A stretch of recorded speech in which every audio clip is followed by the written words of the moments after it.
اعوذ باللہ من الشیطان الرجیم بسم اللہ الرحمن الرحیم۔ السلام علیکم ڈیئر اسٹوڈنٹس، اس سیشن میں cannons of professional conduct and etiquettes of advocates کے تیسرے سلسلے میں ہم ایک ایڈوکیٹ کی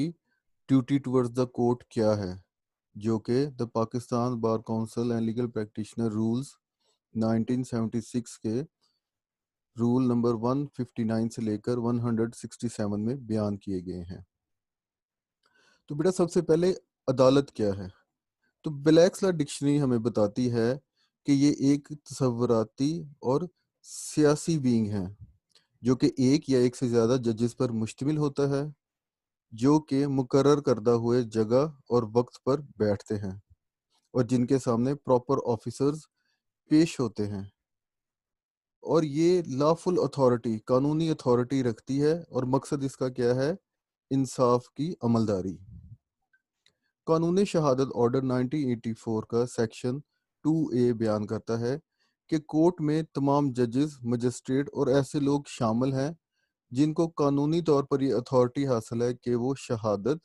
لے سکیں، اور اس میں آربیٹریٹرز یعنی کہ ثالثان جو ہیں وہ شامل نہیں ہیں۔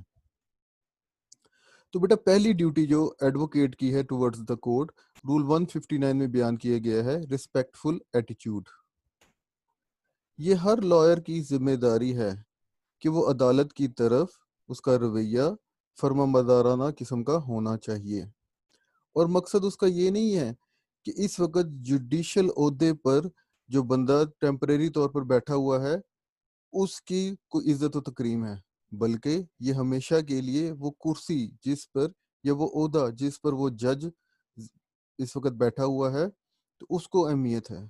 تو جب بھی ہم قانون کے سامنے بیٹھتے ہیں، جج میں کے سامنے جاتے ہیں اور تعظیم بجا لاتے ہیں، تو وہ جج کی پرسنالٹی کو نہیں ہے، بلکہ اس آفس یا اس کرسی کو ہے کہ جس کے اوپر بیٹھ کے قانون کا کے ذریعے انصاف کیا جاتا ہے۔ اور ساتھ ہی ساتھ جو لائر ہیں یہ ہراول دستہ بھی ہیں ججز کا یا کورٹ کا، کیونکہ ججز پہ ہم جانتے ہیں جس طرح سے کافی زیادہ سوشل ریسٹرکشنز ہے، تو عام طور پر وہ جو اپنے کام کا کیے ہوتے ہیں انہوں نے اس کو ڈیفینڈ نہیں کر سکتے، تو کوئی بھی قسم کی اگر ان کے اوپر بلا جواز تنقید ہوتی ہے یا شور و غل کیا جاتا ہے تو لائرز کو یا ایڈوکیٹس کو چاہیے کہ وہ اپنے بینچ کی سپورٹ میں آئیں اور اس کا جواب دیں، دفاع کریں۔ ساتھ ہی ساتھ بیٹا اگر فرما برداری ہے لیکن غلامی نہیں ہے، تو اگر کسی بھی شخص کو ایک جوڈیشل آفیسر کے خلاف کوئی شکایت ہے تو اس کی اس شکایت کے ازالے کے لیے اس پہ ڈسکشن کرنا، وینٹیلیٹ سے یہاں مراد ہے ڈسکس کرنا یا اس کو پیش کرنا، اور جس طریقے سے اس کی تلافی ہو سکتی ہے اس کے لیے کوشش کرنا، یہ نہ صرف ایک ایڈوکیٹ کا رائٹ ہے بلکہ اس کی ذمہ داری بھی ہے۔ اور ساتھ ہی ساتھ ایڈوکیٹ کو چاہیے کہ وہ کمپلیننٹ یا کوئی بھی بندہ افیکٹڈ ہے اگر کسی جوڈیشل آفیسر کے ایسے کنڈکٹ سے تو اس کی حفاظت بھی کرے۔ رول 160 میں بتاتا ہے کہ ایک وکیل کو نہیں چاہیے کہ وہ کسی کو سروس آف پروسیس کے عدالت نے ایشو کیا ہے اس کو اوائڈ کریں۔ سروس آف پروسیس سے مراد یہ ہے بیٹا کہ عدالت کسی بھی چیز کو یا کسی شخص کو اپنے سامنے اگر بلانا چاہے تو اس کے لیے کیا طریقہ کار ہے۔ تو سب سے پہلے سمن عدالت جاری کرتی ہے، سمن کی صورت میں اگر بندہ حاضر نہیں ہوتا تو پھر عدالت وارنٹ کرتی ہے جو کہ بیلیبل ہوتا ہے، اس صورت میں بندہ نہ ہے تو پھر عدالت اس کو نان بیلیبل وارنٹ کے ذریعے سے بلا سکتی ہے۔ اگر تب بھی بندہ حاضر نہیں ہوتا تو عدالت پروکلیمیشن اور اٹیچمنٹ آف پراپرٹی کی انڈر CRPC سیکشن 88 to 90 کاروائی بھی کرنے کا اختیار رکھتی ہے۔ تو یہ وکیل کا کام نہیں ہے کہ وہ کسی ایسے بندے کو جس کی گواہی کسی بھی مٹیریل واقعے کو عدالت کے سامنے اسٹیبلش کرنے کی خصوصیت رکھتی ہے تو وہ اس کو یہ تجویز دے کہ عدالت کا سمن تمہارے پاس آیا ہے تو تم اپنے آپ کو چھپا لو، یا جو ٹیسٹ کوئی شہادت ہے وہ عدالت کے سامنے نہ جانے دو۔ جیسا عموماً دیوانی مقدمات میں کہا جاتا ہے کہ نوٹس کوئی بندہ اگر بتاتا ہے وکیل کو کہ میرے خلاف مقدمہ ہو گیا ہے لیکن نوٹس ابھی ریسیو نہیں ہوا، تو اسے یہ مشورہ نہیں دینا چاہیے کہ تم وہ نوٹس کو ریسیو نہ کرو، بلکہ ایکس پارٹی پروسیڈنگز ہونے دو، مخالف پارٹی کا خرچہ ہونے دو، بعد میں ہم عدالت کے سامنے جا کر کاروائی کو نئے سرے سے شروع کر دیں گے، کیونکہ آفیسر آف دا کورٹ ہے تو عدالت کے جتنے بھی احکام ہیں ان کو بجا لانے میں اسے بھی ذمہ دارانہ رول ادا کرنا چاہیے۔ Rule 161 not to misquote intentionally, misquote سے مراد ہے غلط طریقہ کار سے بیان کرنا عدالت کے سامنے کوئی بات، یا جھوٹی بات بیان کرنا جو اصل میں ایکچولی میں فیکٹ نہیں ہے، لیکن ساتھ ہی ساتھ انٹینشنلی کے لفظ استعمال ہوئے ہیں۔ تو اگر غیر ارادی طور پر کوئی غلطی ہو جائے تو اس کی تو معافی ہے، لیکن ارادی طور پر اگر عدالت کے سامنے کوئی غلط بیانی کی گئی ہے تو مس کنڈکٹ کے زمرے میں آئے گی اور قابل گرفت ہے۔ تو کسی بھی ایڈوکیٹ کو یہ نہیں چاہیے کہ وہ کسی جج کے سامنے، جوڈیشل آفیسر کے سامنے یا جیوری کے سامنے کسی بھی گواہ کی گواہی کے متعلق یا مخالف وکیل کے کسی بھی دلائل کے متعلق یا کوئی بھی ڈاکومنٹس اور اس کے کنٹینٹ کے متعلق کوئی غلط بیانی یا جھوٹی بات جانتے بوجھتے ہوئے کرے۔ ساتھ ہی ساتھ اس کے اوپر یہ ذمہ داری ہے کہ وہ جج یا جوڈیشل آفیسر کے سامنے کوئی بھی بک یا ٹریٹائز ہے، کوئی بھی پارلیمنٹ سے منظور شدہ قانون ہے یا کسی بھی عدالت کا کوئی فیصلہ ہے اس کے متعلق کوئی غلط بیانی کرے۔ اسی کے ساتھ ہی اگر کوئی فیصلہ قانون عدالت کا یا کوئی بھی قانون ہے تو فیصلہ اگر اوور رول ہو چکا ہوا ہے یا کوئی بھی قانون ہے پارلیمنٹ سے منظور شدہ وہ ریپیل ہو چکا ہوا ہے یا اسے غیر آئینی ڈکلیئر کر دیا گیا ہے، تو اس نالج کے ساتھ وکیل کی ذمہ داری ہے کہ وہ عدالت کے سامنے پیش نہ کرے۔ Decision of the court overrule کس طرح ہوتا ہے؟ بیٹا جب بھی ہائر فورم کسی لوور فورم کے ایسے فیصلے کو جو پریسیڈنٹ کا درجہ رکھتا ہے اس کی ریشو کو ختم کر دے، مثال کے طور پر ہائی کورٹ کا اگر فیصلہ ہے تو سپریم کورٹ اس کے خلاف الٹ دے اس فیصلے کو، یا سپریم کورٹ کا 3 ممبر رکنی بینچ ہے تو فل کورٹ نے اس کی جو انٹرپریٹیشن تھی اس 3 ممبر بینچ کی اس کے اپوزٹ فیصلہ دے دیا ہے، تو اس طرح سے عدالتی فیصلہ اوور رول ہو جائے گا۔ اور اسٹیچوٹ کے متعلق آپ لوگ جانتے ہی ہیں کہ اس کو ریپیل کرنے کا اختیار اسی باڈی یا لیجسلیچر کے پاس ہے جس نے وہ ایکٹ بنایا تھا۔ انکانسٹیٹیوشنل، آپ جانتے ہیں کہ کانسٹیٹیوشنل جورسڈکشن میں ہائر کورٹس کسی بھی لا کو جب اینالائز کرتے ہوئے اسے قانون آئین سے متصادم سمجھتے ہیں تو اس کو انکانسٹیٹیوشنل ڈکلیئر کر سکتے ہیں، تو پھر اس کی جو عملداری ہے وہ ختم ہو جاتی ہے۔ رول 162 بیان کرتا ہے avoidance of in usual hospitality, یعنی کہ جو غیر معمولی طور پر مہمان نوازی ججز کی ہے اس کو ایڈوکیٹ کا حصہ نہیں بننا چاہیے۔ تو ایسی توجہ یا غیر معمولی میزبانی کسی بھی جج یا جوڈیشل آفیسر کی طرف ایک پرسنل ریلیشن کی صورت میں نہیں ہونی چاہیے، کیونکہ اس سے کیا ہوتا ہے کہ جج اور اس ایڈوکیٹ کے جو مقاصد ہیں اس کے اوپر انگلیاں اٹھتی ہیں، اس کے متعلق لوگوں کو شکوک و شبہات پیدا ہو جاتے ہیں، اور اس لیے ان کو اوائڈ کرنا چاہیے کیونکہ ان کا عہدہ ایسا ہے جو کہ تنقید سے پاک ہونا چاہیے۔ اسی طرح سے ایک ایڈوکیٹ کو نہیں چاہیے کہ وہ کسی بھی جج کے سامنے پرائیویٹ طور پر کوئی بات چیت کرے یا کوئی دلائل پیش کرے کوئی بھی ایسے مقدمے کے متعلق جو اس جج کے سامنے پینڈنگ ہے۔ اگر وہ ایسا کرے تو پھر جج کو چاہیے کہ وہ اس کی سرزنش کرے، ڈانٹ ڈپٹ کرے اور اس کی مذمت کرے۔ جب بھی وہ کوئی ایسی کوشش کرے کہ جج سے کوئی اس کو لیگل ایڈوائس مل جائے یا کوئی بھی فیور یا احسان حاصل کرنے کی وہ کوشش کرے تو جج کو اس کی مذمت کرنی چاہیے۔ لیکن کچھ ہی عرصے میں آپ نے دیکھا ہی ہوگا کہ ایک جج صاحب کو نوکری سے نکالا گیا اور کیا ان کا کنڈکٹ تھا عدالتی کارروائی اپنے سامنے، تو آپ اس کو چیز کو یہاں پہ انالوجی کے ذریعے سے پیش کر سکتے ہیں۔ پھر بیٹا جہاں پہ اس کی غیر معمولی عزت کرنا، مہمان نوازی کرنے سے منع کیا گیا ہے، لیکن ساتھ ہی جو ڈیو رسپیکٹ ہے، جو ڈیو کرٹسی ہے، خوش اخلاقی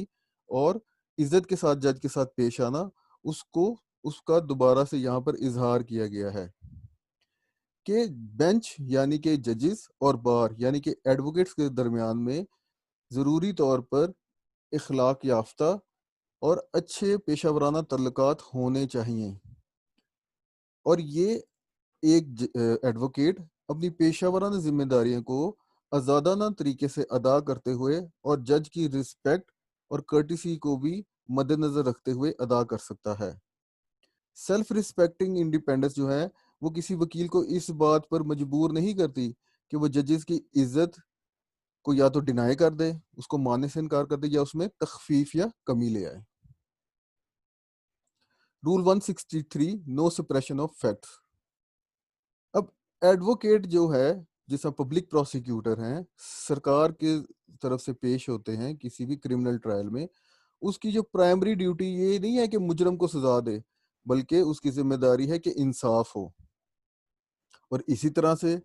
کسی وکیل کو جب وہ ڈیفینس لائر کے طور پر پیش ہو رہا ہے تو اپنے کلائنٹ یا ایکیوز کی انوسنس کو ثابت کرنے کے لیے یہ کام اس کے لیے الاؤ نہیں ہے کہ وہ واقعات کو چھپائے یا کسی گواہی کو چھپائے جس کے ذریعے سے اس کی بے گناہی بھی ثابت ہو سکتی ہے یا اس کا گنہگار ہونا ثابت ہو سکتا ہے. تو ایسا عمل کی بہت زیادہ مخالفت ہونی چاہیے. Rule number 164 no publication in respect of pending litigation. عموماً دیکھتے ہیں آپ لائرز کچھ نیوز پیپرز میں اداریے لکھتے ہیں یا اپنا کالم لکھتے ہیں یا کوئی خبر بھی چھپوا سکتے ہیں، لیکن کوئی بھی ایسی مقدمہ بازی جو یا تو ابھی جاری ہے عدالت میں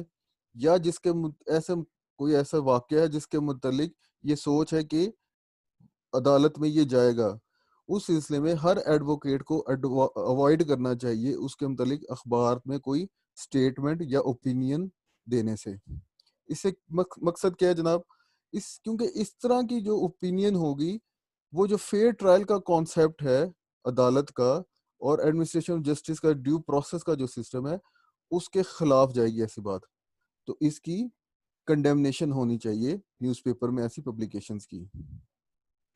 لیکن اگر غیر معمولی حالات ہیں جو کہ ایک کیس کے متعلق جسٹیفیکیشن پرووائڈ کرتے ہیں کہ پبلک کو معلوم ہونا چاہیے اس کیس کے فیکٹس کے لحاظ سے یا کوئی بھی اوپینین، تو اس وکیل کو چاہیے کہ وہ جب اگر رائے دے تو ساتھ میں اس کو اجازت بھی دے لکھنے والے کو کہ میرا نام بھی کوٹ کرے. تو انونیمسلی یا نامعلوم طور پر وہ ایسے ہی اسٹیٹمنٹ یا ریفرنس ٹو دا فیکٹس نہیں دے سکتا. اسی طرح سے بیٹا یک طرفہ کارروائیوں میں بھی وکیل کو منع کیا گیا ہے، کیونکہ یک طرفہ کارروائی میں مخالف پارٹی موجود نہیں ہوتی، تو کوئی بھی اگر بات کی جاتی ہے تو اس کے چیک نہیں کیا جا سکتا کراس ایگزامینیشن کے ذریعے سے. تو بہت ہی اگر ایکسٹریم حالات ہیں پہلے تو اوائڈ کرنی چاہیے ایسی اسٹیٹمنٹ دینی. لیکن اگر کوئی بہت ہی مجبوری ہے تو وکیل کو چاہیے کہ وہ عدالت کے سامنے اگر کوئی بات بیان کرتا ہے کہ وہ عدالت کی فائل میں جو ریکارڈ اور کاغذات ہیں اسی سے متعلق ہو، انہی میں وہ چیز شامل ہو، اس کے علاوہ کوئی بات وہ نہ کرے. Rule 165 no political influence. بیٹا سیاسی طور پر ججز کی اپوائنٹمنٹس نہیں ہونی چاہیے. تو اسی بات کا اظہار کیا گیا ہے کہ وکلا کو چاہیے کہ بار جب بھی کوئی جوڈیشل اپوائنٹمنٹس ہو رہی ہوں، ججز کی اپوائنٹمنٹ یا سلیکشن ہو رہی ہوں، تو وہ جو جج کے عہدہ کے مطابق جو ضروریات ہیں، جو ریکوائرمنٹس ہیں، ان کے پورا کرے جو بندہ اسی کو ہی جج لگایا جائے، بنسبت کے سیاسی لوازمات کے ذریعے سے ان بندوں کو ایسے عہدوں پر لگایا جائے. تو اگر کوئی ایسی سلیکشن ہو جاتی ہے کسی بندے کی جو کہ وکلا حضرات مجموعی طور پر سمجھتے ہیں کہ یہ بندہ اس قابل نہیں ہے کہ اسے جج لگایا جائے، تو اس کے خلاف انہیں ذاتی طور پر اور پورے جوش و خروش کے ساتھ پروٹیسٹ کرنا چاہیے، احتجاج کرنا چاہیے. ساتھ ہی ساتھ ایسے جج وہ ایڈوکیٹس کی یہ کوشش ہونی چاہیے کہ ایسے ججز کو، ایسے لائرز کو ججز کے عہدوں پر لگایا جائے جو کہ قربانی دے سکتے ہوں ایسی امپلائمنٹس کی جن کی نیچر کاروباری ہو سکتی ہے، سیاسی ہو سکتی ہے، یا اور اسی طرح کی نیچر کی کہ جو انہیں روکتی ہے فری اینڈ فیئر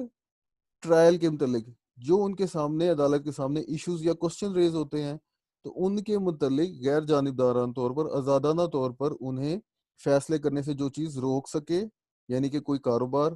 کوئی سیاسی سرگرمی یا اسی طرح کی اور، تو اس کو وہ قطع تعلق سے ہو سکے. ساتھ ہی ساتھ جو ایڈوکیٹس جوڈیشل پوزیشن کو ہولڈ کرنا چاہتے ہیں، جو یعنی کہ جج بننا چاہتے ہیں، تو ان کے ذہن میں یہ بات ہونی چاہیے کہ وہ اس جج کے آفس کو ہولڈ کریں تاکہ اس آفس کی عزت میں اور اضافہ ہو، نہ کہ اپنی نیوسنس ویلیو کو بڑھانے کے لیے یا یہ کرنے کے لیے کہ جناب معاشرے میں میری عزت و توقیر بڑھے گی یا میرے خاندان کو لوگ جانا شروع کریں گے. تو یہ ایسی کنسیڈریشن وکیل کے لیے نہیں ہونی چاہیے. Rule 166 to appear in court. تو بیٹا advocate officer of the court ہے، تو اس کی فور موسٹ ڈیوٹی ہے کہ جب جس کلائنٹ کو وہ ریپرزینٹ کر رہا ہے، جب وہ مقدمہ عدالت نے مقرر کیا ہے تو اس پر وہ موجود ہو. لیکن اگر کسی وجہ سے وہ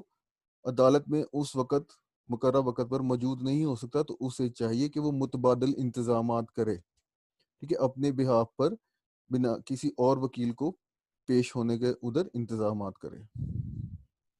role 167 refrain from volunteering legal opinion. تو بیٹا محاورے میں ہم اسے کہہ سکتے ہیں کہ بیگانوں کی شادی میں عبداللہ دیوانہ. تو کوئی ایسا ایڈوکیٹ جو کہ مقدمہ کی کاروائی چل رہی ہے تو اس میں وہ کسی پارٹی کو ریپرزینٹ نہیں کر رہا، اس کی کوئی حیثیت نہیں ہے، تو اپنے طرف سے ہی کوئی لیگل رائے دینا یا کوئی دلائل پیش کرنا، ایسا کام کسی بھی وکیل کو نہیں کرنا چاہیے. ہاں، اس کی ایکسیپشن یہ ہے کہ جب عدالت یا جج یا جوڈیشل افسر خود اس سے کہے اوپن کورٹ میں کہ آپ اس میٹر کے اوپر اپنے دلائل پیش کریں، جسے ہم ایمیکس کیوری کہتے ہیں، جو کہ من ہائر کورٹس اپنی مدد کے لیے لرنڈ لائرز کو بلاتی ہیں تاکہ مقدمے میں درست فیصلہ ہو سکے. ساتھ ہی ساتھ یہ رسپانسبلٹی اس وکیل پہ رکھی گئی کہ جب وہ ایمیکس کیوری کے طور پر ایسا لیگل رائے عدالت کے سامنے رکھے تو اس کو چاہیے کہ احساس ذمہ داری کے ساتھ اور غیر جانبدارہ رہتے ہوئے اپنی رائے عدالت کے سامنے بیان کرے، اس بات سے قطع نظر کہ وہ کس پارٹی کے فائدے میں بات جا رہی ہے اور کس پارٹی کے نقصان میں بات جا رہی ہے. تو بیٹا جب وہ ریزن سمجھ اینڈ میں کنکلوژن میں آپ سے صرف یہ بیان کرنا چاہوں گا کہ جب ایک لائر ان تمام ریسٹرینٹ حدود و قیود جو کہ کیننز میں آپ دیکھ رہے ہیں اس پہ مقرر کی گئی ہیں، اس کے پیچھے جسٹیفیکیشن انڈر لائن ریزننگ جواز کو جب سمجھ جائے گا تو خاص طور پر پھر اس میں ایک پروفیشنل ذمہ داری ادا کرنے کی ٹرو سینس اجاگر ہو جائے گی. اور جب ان کی کلیئر ان ڈیوٹی کی جو کیننز کے ذریعے سے کسی وکیل کے اوپر عائد کی گئی ہیں، اس کا جب کلیئر انڈرسٹینڈنگ وہ ہو جائے گی تو اس سے نہ صرف وہ اپنی جو ذمہ داریاں ہیں ان کو پروفیشنل انداز میں اچھی طرح ادا کر سکے گا، تو ساتھ ہی ساتھ وہ معاشرے کی خدمت بھی اس میں بہت اچھی طریقے سے کر سکے گا. بیٹا یہ تھا آپ کے ساتھ آج کی گفتگو. کوئی کوشچن ہو آپ کا، کوئی بات غلط ہے، کوئی بھی کلیئرٹی چاہیے، کوئی بھی کمنٹس ہو آپ کا تو کمنٹ سیکشن میں ضرور بیان کیجیے گا. Thank you. اللہ حافظ.